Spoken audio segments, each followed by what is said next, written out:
Un détail presque invisible fit basculer la nuit. Un couvercle soulevé révélant une matière grise capable d'ébranler un pays.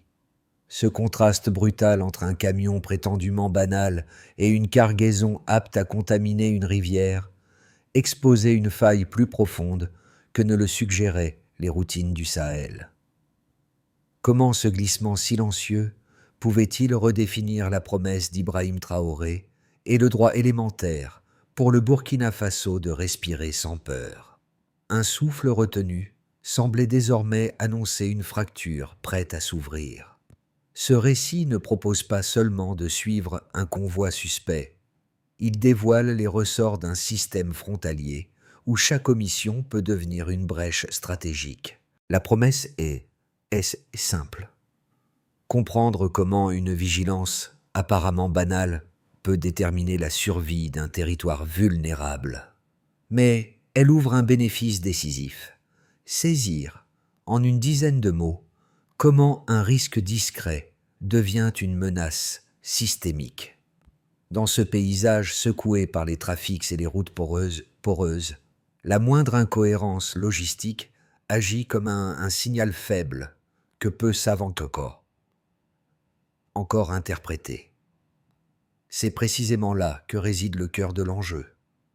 Si un seul camion peut masquer des explosifs, du cyanure ou des faux médicaments, alors l'ensemble de la mécanique nationale dépend de l'attention d'agences souvent invisibles. Et si le vrai danger n'était pas la cargaison, mais la répétition des schémas qui anesthésient les contrôles?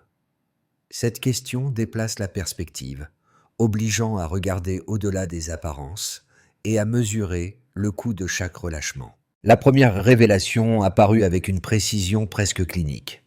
Une date d'expédition décalée exactement de 7 jours, inscrite en encre pâle sur un bordereau froissé. Ce minuscule écart, relevé par un inspecteur que la poussière avait failli distraire, transforma un simple contrôle en soupçon structuré, avant de devenir l'axe invisible d'une menace organisée. En retraçant les itinéraires du convoi, les agents découvrirent une répétition troublante. Même chauffeur, même passage au crépuscule, même cargaison de ciment sans chantier crédible à des kilomètres à la ronde.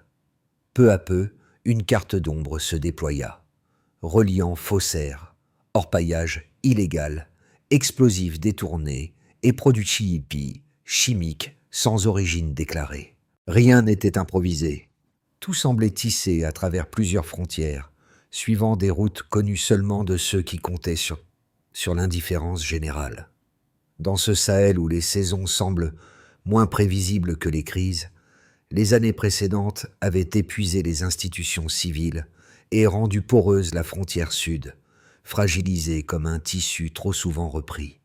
L'accumulation de tensions, de suspicions et de faim formait un décor où la moindre incohérence logistique pouvait devenir un foyer de basculement. C'est dans ce climat qu'émergea une idée inattendue.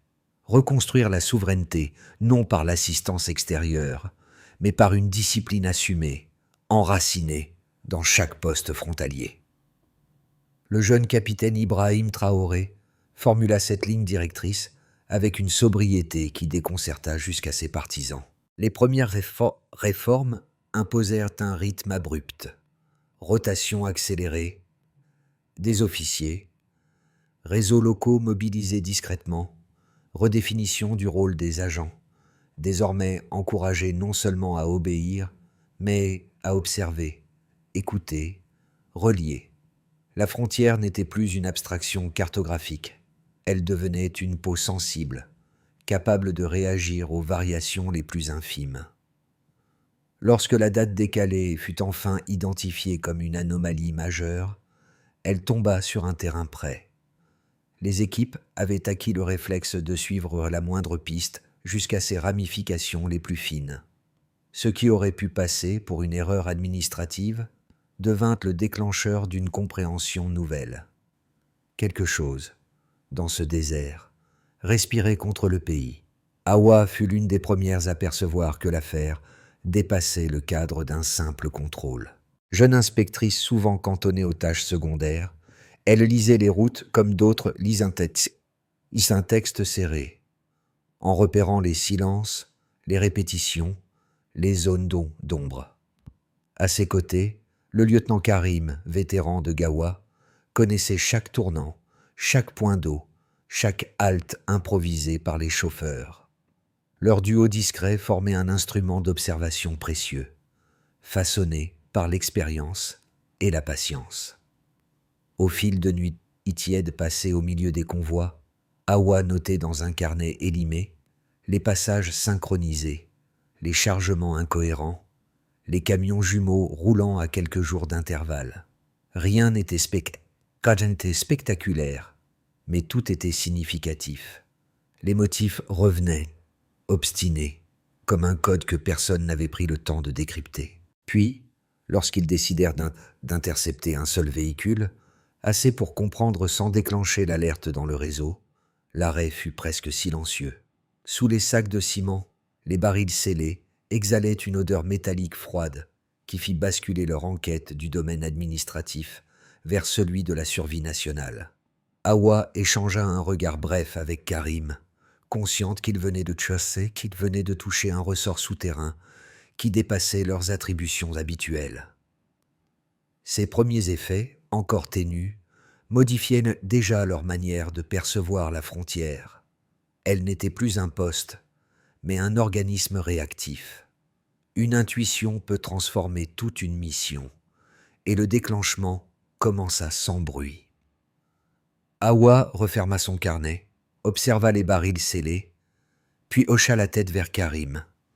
Tout semblait immobile, mais chaque détail vibrait d'une tension aiguë. Les chauffeurs menottaient calmement, évitaient les regards. Les radios demeuraient muettes. L'air paraissait comprimé, comme si la nuit retenait son souffle. Rien n'indiquait encore l'ampleur du mécanisme qu'il venait de toucher. Le rapport initial partit avant l'aube. Il gravit les échelons administratifs à une vitesse inhabituelle. À mesure qu'il montait, les mots s'alourdissaient. Anomalie devint suspicion grave. Baril scellé devint contenant à risque élevé. Au sommet, une réponse brève tomba, celle d'Ibrahim Traoré.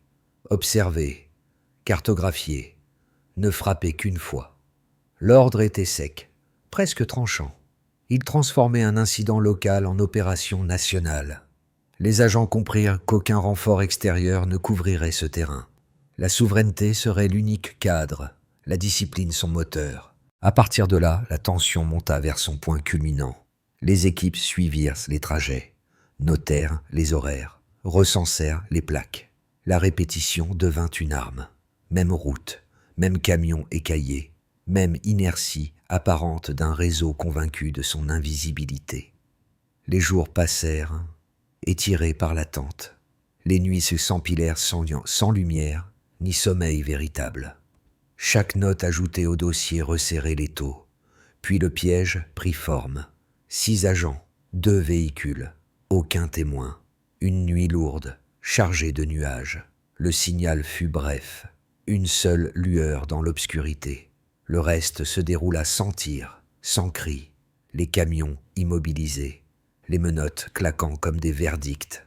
La poussière retombant lentement sur les silhouettes figées. Le silence devint glaçant, plus violent qu'une confrontation armée. Les barils furent ouverts méthodiquement. Une odeur âcre se libéra, presque chimique. Les ingénieurs militaires arrivèrent plus tard, masqués, concentrés. Leurs constats tombèrent un. Explosif instable, cyanure hautement pur, composé destiné à la destruction, pas à l'industrie, pas à l'orpaillage, pas à des usages détournés, mais à une intention offensive claire. Le risque cessa d'être théorique. Il devint solaire, physique, immédiat. Un seul baril fuyant aurait suffi à empoisonner un bassin entier ou à pulvériser un village. La réverbération s'étira comme une onde froide. Les équipes remontèrent les appels, scrutèrent les registres, traversèrent les pistes abandonnées. Chaque étape révélait une couche supplémentaire du réseau. Sociétés écrans, faux intermédiaires, routes parallèles franchissant plusieurs frontières. L'organisation était précise, aucune improvisation. Les trafiquants semblaient connaître les moments de relâchement des postes, comme si la faiblesse institutionnelle faisait partie de leurs calculs. Le choc final survint lorsqu'un dernier convoi tenta de franchir la frontière dans une brume compacte. Les phares s'allumèrent, puis s'éteignirent un à un. À bord, des détonateurs et un message bref en français. Livraison complète, paiement attendu à Gao. Le lien avec les cellules insurgées du Mali devint irréfutable. La menace prenait un visage. La ligne avait cédé, puis s'était ressaisie, et la transition du simple soupçon vers une évaluation systémique s'ouvrit par un contraste net. Les stocks interceptés 6 mois plus tôt ne dépassaient pas 2 tonnes, alors que les équipes venaient d'extraire 2,3 tonnes d'explosifs instables. Cette progression presque doublée révélait un changement d'échelle radical, un passage du bricolage clandestin à une logistique conçue pour soutenir des unités mieux structurées. Ce delta brutal obligea les ingénieurs à repenser les hypothèses de départ. Il ne s'agissait plus d'un trafic opportuniste, mais d'une filière organisée cherchant à saturer les points faibles du territoire. Cette hausse indiquait une capacité opérationnelle bien supérieure aux estimations précédentes. La première donnée, celle des 2,3 tonnes, contenait une menace silencieuse. Les barils, compartimentés avec soin, mélangeaient nitrate et aluminium, produisant une instabilité capable de déclencher une explosion en chaîne. Chaque conteneur possédait une puissance suffisante pour anéantir un périmètre entier si les conditions de propagation se combinaient correctement. Les ingénieurs notèrent que ce type de chargement n'apparaissait que dans des zones où les groupes armés disposaient manque de relais techniques. Un seul choc pouvait provoquer une détonation incontrôlable aux conséquences catastrophiques. La seconde donnée surgit des analyses du cyanure. 1 tonne de poudre solide, d'une pureté d'environ 40% supérieure aux standards industriels habituels. Les échantillons se présentaient sous une forme cristalline, dense, uniforme, indiquant une transformation intentionnelle pour maximiser la létalité potentielle en cas de fuite ou de dispersion. Cette qualité inhabituelle écartait d'emblée l'hypothèse d'un produit destiné à l'exploitation aurifère classique. Elle suggérait au contraire un usage offensif, pensé pour contaminer un bassin ou frapper une communauté vulnérable. Une fuite minime aurait suffi pour polluer rapidement un cours d'eau entier. La troisième donnée concernait les 735 caisses de faux médicaments. Les capsules analysées contenaient jusqu'à 17% de craie, mêlées à des traces d'arsenic résiduelles. Les experts expliquèrent que 3 prises seulement pouvaient entraîner des lésions hépatiques irréversibles, en particulier dans des hôpitaux ruraux où les contrôles restaient rares. Les logos ici, imprimés sur les boîtes, imitaient en que des entreprises européennes inexistantes, ce qui indiquait un dispositif d'illusion parfaitement calibré pour pénétrer les circuits humanitaires. Ces produits pouvaient provoquer rapidement des atteintes graves chez des patients fragiles. Face à ces chiffres, un silence dense s'installa dans le poste de commandement. Il ne s'agissait pas d'un silence d'inquiétude, mais d'un silence de calcul, celui qui surgit quand une menace acquiert une géométrie précise. Les agents comprirent qu'ils n'avaient pas mis la main sur une économie parallèle, mais sur une architecture complète de sabotage intérieur. Les données ne racontaient pas seulement une montée en puissance, elles révélaient une intention, une stratégie, une infiltration pensée pour éroder le pays sans visage identifiable. Les mesures devinrent alors le socle d'un diagnostic clair. Elles dessinaient un scénario où la frontière n'était plus seulement franchie, elle était exploitée, étudiée, testée. Et chacune de ces données, froides et méthodiques, rappelait que la menace progressait moins par surprise que par répétition.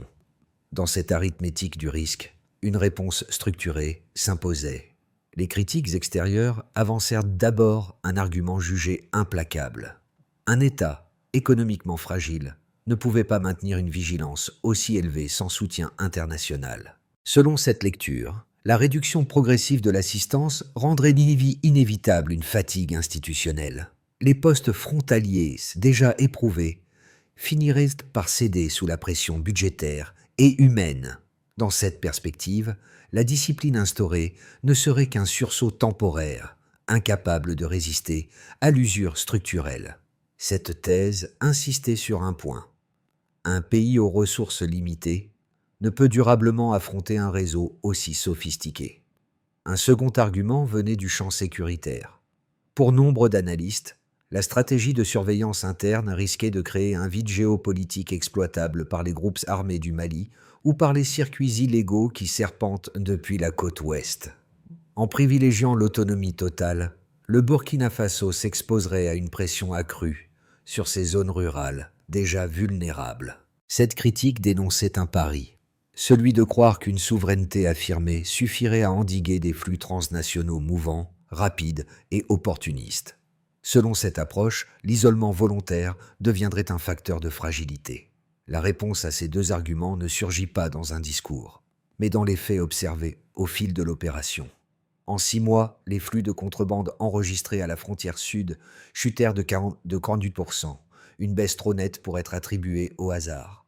Plus de 1400 officiers furent formés grâce aux ressources internes, créant un noyau cohérent de surveillance capable d'agir sans dépendance extérieure. Parallèlement, les marchés noirs furent démantelés et les communautés locales intégrées dans un dispositif de vigilance partagée. Les chiffres, loin de contredire les critiques, les replacèrent dans leur véritable échelle. Ce qui semblait impossible sur le papier devenait viable lorsque les acteurs locaux participaient activement au processus. Ainsi, la stratégie ne reposait ni sur l'isolement, ni sur une illusion de puissance, mais sur une cohésion interne qui transformait la frontière en responsabilité collective. Les faits redéfinissaient les limites supposées, et tout bascula en un détail. Dans l'entrepôt discret de Bora, les agents découvrirent des médicaments falsifiés, destinés non pas aux circuits urbains saturés, mais aux hôpitaux ruraux, ceux où chaque boîte représente une promesse fragile pour des patients souvent trop jeunes, trop isolés, trop peu protégés. Les capsules, soigneusement emballées, contenaient un mélange de craie et d'arsenic résiduel, révélant une intention qui dépassait largement le simple profit criminel. Awa sentit un froid glisser le long de sa nuque en imaginant ces produits parvenir au dispensaire qu'elle avait traversé quelques mois plus tôt. Ce n'était plus seulement une affaire de frontières poreuses ou de trajets répétitifs. C'était une industrie de négligence organisée, prête à frapper les zones les plus vulnérables du pays. Elle relut alors les consignes envoyées en marge de l'opération par Ibrahim Traoré. Ce que nous brûlons, ce ne sont pas des cargaisons, mais des illusions. La phrase prenait soudain une densité nouvelle, presque tranchante. Les flammes qui montèrent cette nuit-là au-dessus de Bora n'avaient rien du spectacle. Elles constituaient un verdict. Le centre de gravité venait de se déplacer. Les premiers effets apparurent au niveau national. Dans les villes du Sud, plus de 70% des habitants interrogés déclarèrent se sentir plus en sécurité qu'avant. Les postes de contrôle, longtemps considérés comme des zones de corruption routinière, changèrent progressivement de visage.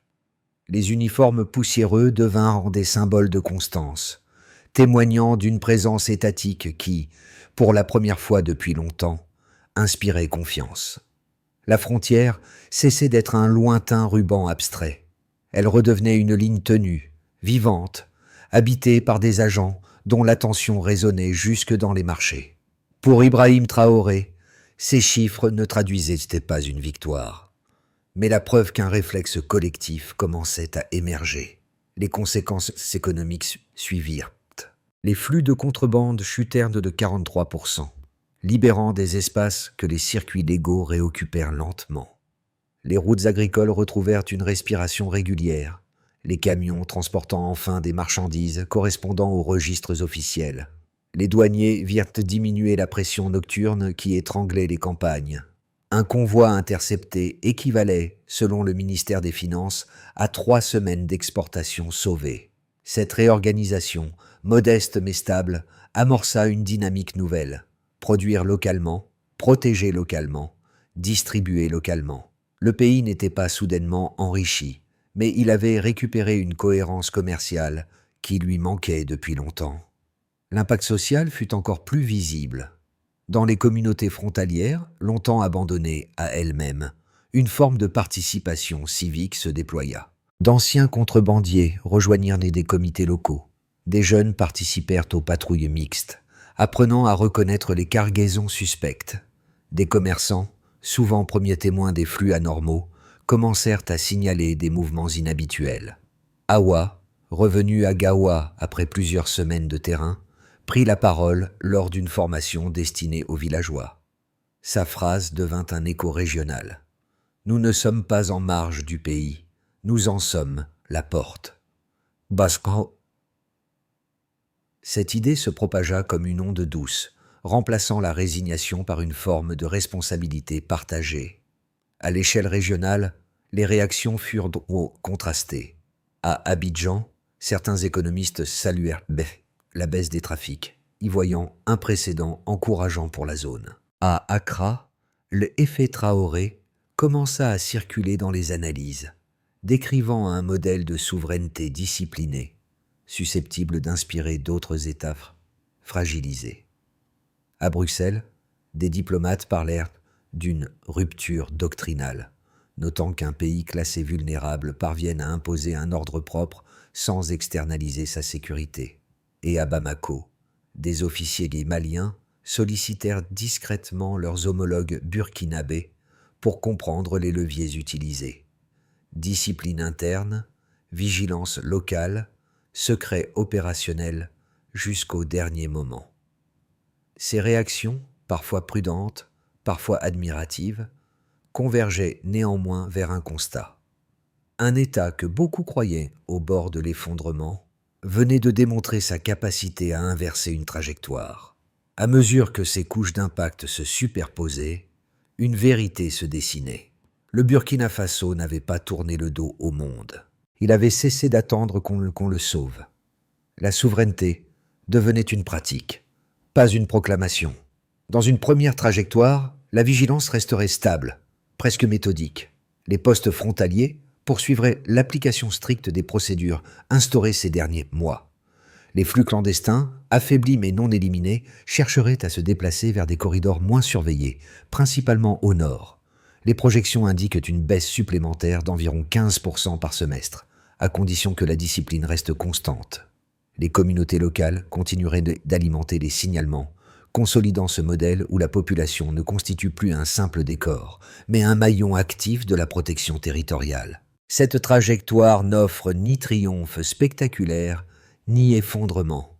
Elle repose sur une régularité exigeante, le rythme même qui évite les fissures. Dans une seconde trajectoire, plus optimiste, la dynamique prendrait la forme d'une renaissance contrôlée.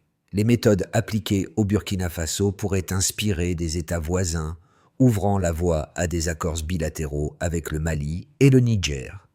Ces échanges porteraient sur la formation, la coordination des patrouilles et le partage de données sensibles. Dans certaines zones agricoles, les revenus pourraient croître de 10%, encouragés par une circulation plus régulière des marchandises légales. Les institutions civiles réintégreraient des agents formés lors de l'opération, créant une perméabilité nouvelle entre compétences militaires et administratives. La région verrait surgir un pôle discret de stabilité, rarement observé dans cet espace, sahélien fragmenté. Dans une troisième trajectoire, plus défavorable, tout se nourrirait de la fatigue.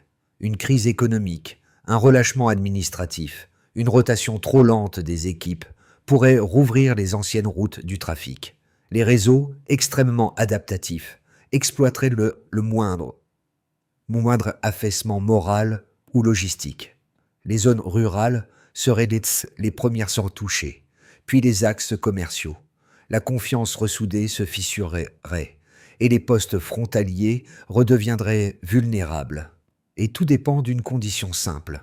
Si la vigilance se relâche, ne serait-ce qu'un instant, Alors la mécanique clandestine retrouvera son souffle. Ce n'est pas l'ennemi visible qui progresserait, mais l'usure lente, presque imperceptible, celle qui fait glisser un dispositif solide vers une fragilité ancienne.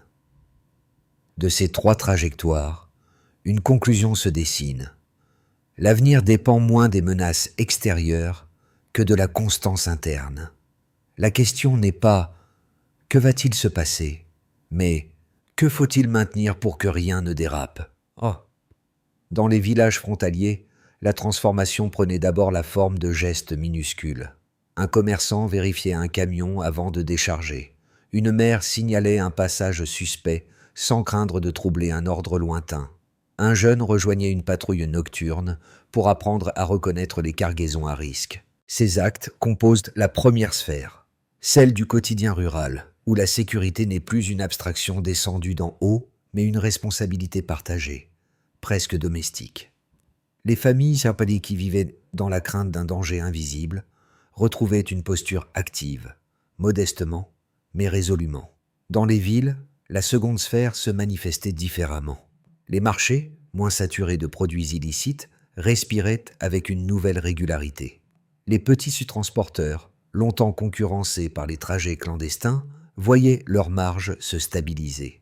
Les pharmacies, libérées des faux médicaments, retrouvaient une relation de confiance avec leurs patients. Ce n'était pas une révolution économique, mais une délivrance.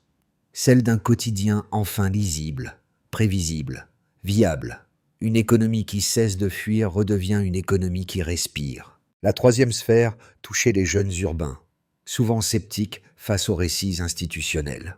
Pour eux, l'opération commença par un murmure relayé par les radios communautaires, les écoles, les ateliers de formation. Le message était simple.